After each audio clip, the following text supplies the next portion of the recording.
I was checking and doing weekly visits with him, and I just had a feeling that I needed to call on that Friday before the weekend, and I don't know why. I just had that nurse instinct to just check on this patient. And when I called him, he told me that if I had not called, he was going to commit suicide that day. And he said, "Your call was my sign that I was just praying for." He's like, "God give me a sign, like, everything's going to be okay." And he was going to take his life, up until I called, and he told me that, like, as soon as we got on the phone. And my first instinct was going to be to cry, because it's such a weird thing when you work, for any of you nurses that may work remote, or maybe hybrid, whatever. It's like, you think, how can you nurse, not be in person, but there's so many other things that you can do, and it's crazy how much a phone call and giving someone that time that maybe you wouldn't get if you were busy on the hospital floor, long-term care facility. But I was able to give him that time that he needed, and that allowed him to open up to me, and I was able to save a life remotely, which was just absolutely amazing. And we got to talking and everything, and he thanked me, and he he told me that he was going to get help, and I kind of helped him with the resources with that and so on. But I don't know, I just left that day, and I felt so sad, but also so happy, because I don't know what you call it. It's almost like that.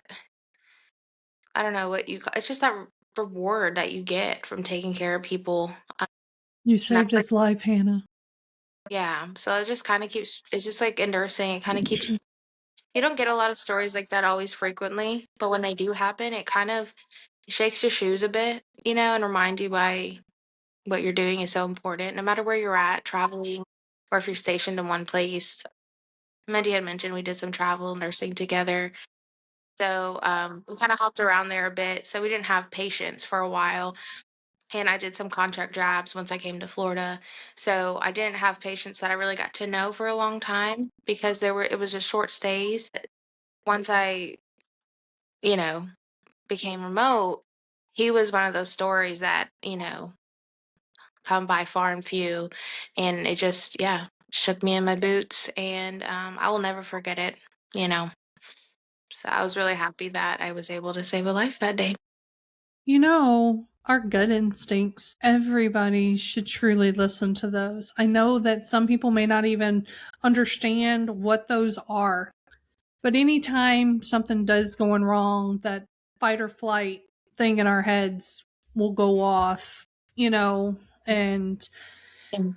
and once you get to know your patients, you start noticing these little things. Like Mhm. she said, how she noticed his voice changed. It's little things like that that can cue us to the biggest issues that can come about. It's good that you listen to your instinct. Yeah. All nurses should, you know. Um, Unfortunately, I don't think they all do. Yeah. And I was gonna say, like, how we all know what's required per policy, no matter where you're at. You know what's required of you. But sometimes you just gotta go the extra mile to make a difference. And if you notice a chance where you can make a difference, it doesn't matter if you're a nurse, a CNA, whatever you are, um, a medical assistant, a doctor. It takes an extra 10 minutes, 15 minutes, if you know that person needs you, or listen to your gut and give that patient the time of day. I think sometimes we're so busy that we overlook things, as far as, like, because we're trying to accomplish a task list at work. Everybody has some stuff that they're trying to get through, and it's important that you slow down and you really pay attention to the key signs of